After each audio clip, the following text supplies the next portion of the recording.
A proposal from the Trump administration would raise the rent of more than 4 million low-income households. According to analysis from the Center on Budget and Policy Priorities and the Associated Press, tenants in the nation's 100 largest metropolitan areas would have to pay about 20% more each year.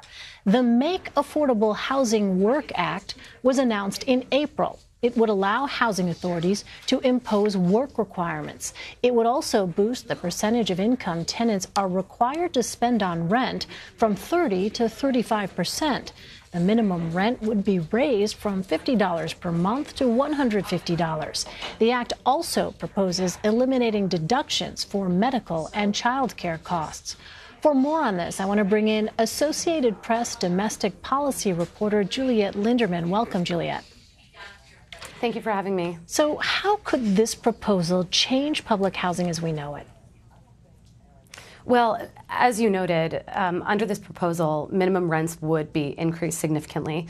Tenants, the percentage that they are required to pay would go up, and these deductions would be eliminated for things like childcare and medical expenses. So we would see significant increases across the country for low-income families and tenants that rely on federal housing assistance.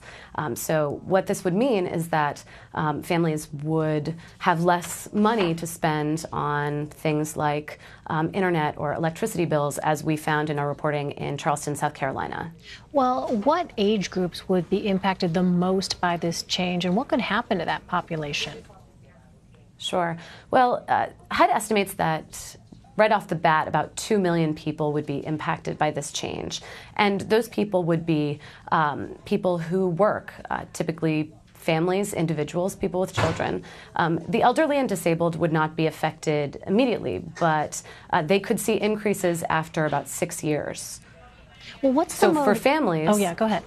Oh, go ahead. No, go ahead. Well, what's the motivation behind the proposal, and what does the administration hope to achieve? Well, Secretary Carson has said that one of his main priorities is to kind of boost self-sufficiency and kind of create a pathway towards stability so people can get off of public housing. He has implied that a way to do that is to encourage work. As you noted, part of this proposal, it does include a provision that would allow housing authorities to implement their own work requirements. And so that's kind of a piece of it. But what we found is that this would really have an impact on people who already have jobs. They would see their rents increase, and their wages would not keep pace with those increases. And do we know, is it effective to raise rents in order to encourage people to earn higher wages?